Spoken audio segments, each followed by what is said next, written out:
Hi and welcome to my no-buy rules of 2020. A lot of you are new to my channel because you found me through my no-buy year in review, and there were so many questions because most of the people who watched that video had never seen my rules video, and there were just so many questions. So I thought, you know what, I'll do my new rules video here and I'll answer all the questions that you had in that main video and also share how I've tweaked my rules for 2020 having done a no-buy through the whole year of 2019, because I've learned a lot about things that should be included, shouldn't be included, etc. Before I start with my no-buy year rules, I kind of want to give a public service announcement about no-buy. No-buy years are first very personal. Only you know what you need and what you want from your life. So therefore you make your rules according to your needs and your desires. You know what makes you feel good in life. You know what is essential for you in life. No-buy isn't about restricting yourself and punishing yourself for years and years of spending. Don't go into the mindset of punishing yourself or trying to make up for lost time, because that's how diets work, and we know diets don't work. No-buy year is all about the act of ultimate self-respect and a new dedication to personal investment over material investment.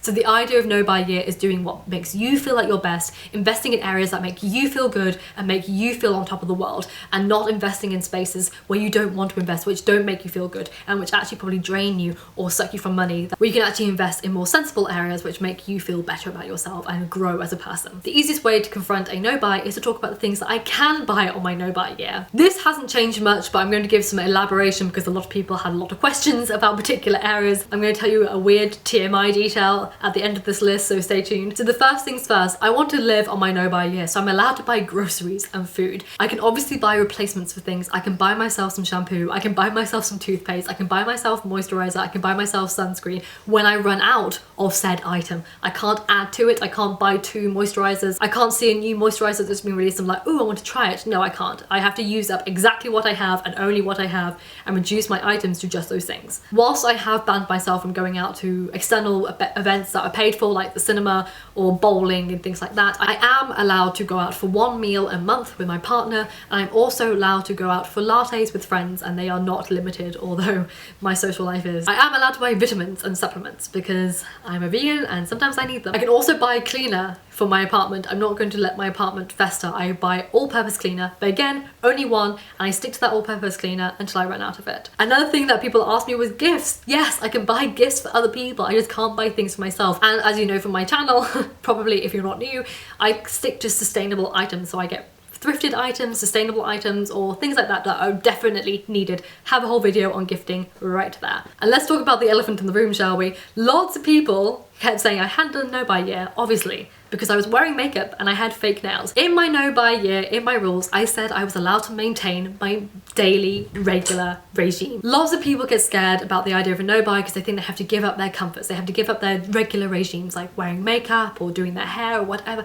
You don't have to give anything up. What the no-buy year does challenge you to do, however, is to 1, downsize your collection to just the very basics, the things you use on a regular basis, get rid of all the other stuff, only have a small collection of makeup or skincare, and then you are not allowed to add to it throughout the rest of the year. You have to use exactly what you have, this minimum collection, and then once you've used something up, you can replace it. So say you're someone who has 7 eyeshadow palettes, get rid of 6 of them.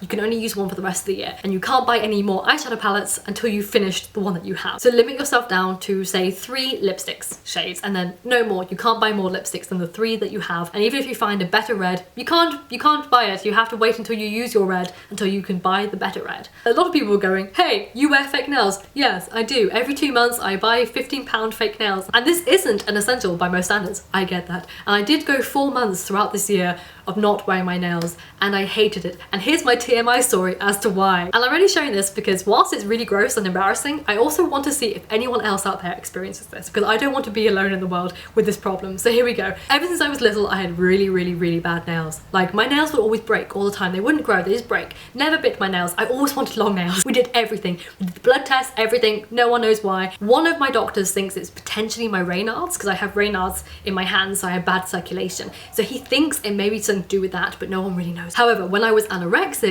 this got much worse, because as most anorexics will tell you, your nails drop out. So you lose your nails all the time. They just ping out like coins all the time, just clip off your toenails, your fingernails, everything. Ever since I recovered, this has never gotten back to its normal state. My nails are now in a weird intermediate place where they don't always fall out per se. It's not normally, my toes, yes, Let's put that out there. I don't have many toenails, just putting that out there right now. But with my hands, it's not necessarily that they always fall out, it's actually that they break, and not where you think that they break. So here's my fake nail, not the white bit breaks, it breaks in the middle or at the bottom, so it bends and it's still stuck to my skin, and when you're typing away it starts bleeding and you have to wear plasters because it's really, really sore, and it's horrible, but if I stick a fake nail on it, it doesn't do it. Nothing on my toes, but people can't see my toes, so that's okay. I don't bother with them, but people can see my hands and I just get really paranoid. So I wore fake nails for 8 months of this year. I tried to do 4 months without them. It was just too painful. Couldn't do it. It became an essential. Sorry. So now I've got that out of the way, let's talk about the things that I am not allowed to buy on my no buy year. One, the main one,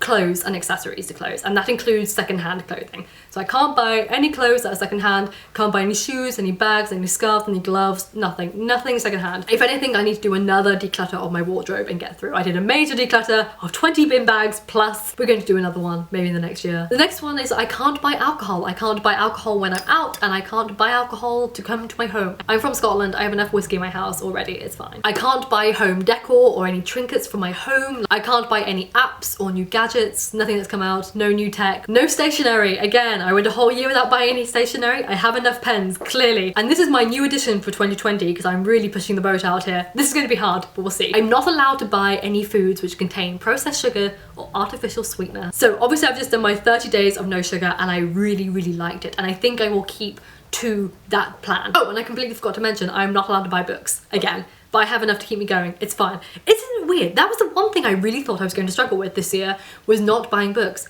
I found that so easy. I can go into a bookshop and not come out with a book. I don't know why I found that so easy. It was fine. I'm really shocked at myself there, quite honestly, for that. And the final thing I want to talk about is my new categorization, which is exceptions. These are things that you may want to invest in your no buy year. I may potentially invest in them. I'm not exactly sure at this stage. There are some things that I am sure about, some things I'm not sure about. So these are 2 things that I think should be included. One is education. As I've already discussed in my video on 10 things to do on your no buy year, I think it's important that you invest in educational purposes. So if you're bored on your no buy year, go on a free course or buy yourself a course. Don't feel like you have to be off limits from educating yourself. So that may be free online courses or quite affordable online courses, or even go to a mini course at university or even at the church or at the library. I only came to realize this because in 2018 I booked myself places for a course on 2019, which I attended some courses at the university and I absolutely adored it. I thought it was an amazing part of my year, both courses entirely. Highly recommend it. Please invest in education, and if you want more ideas about things you can do on your no buy year,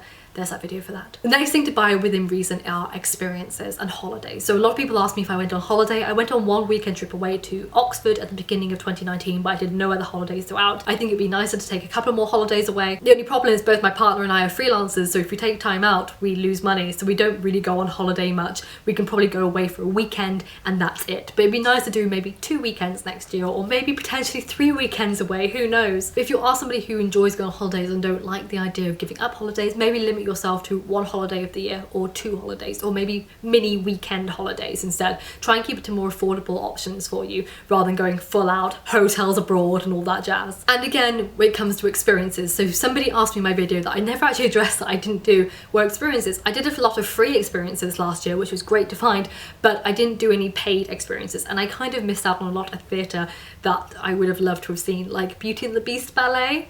That would have been lovely to see, and I didn't get to go because of no buy year.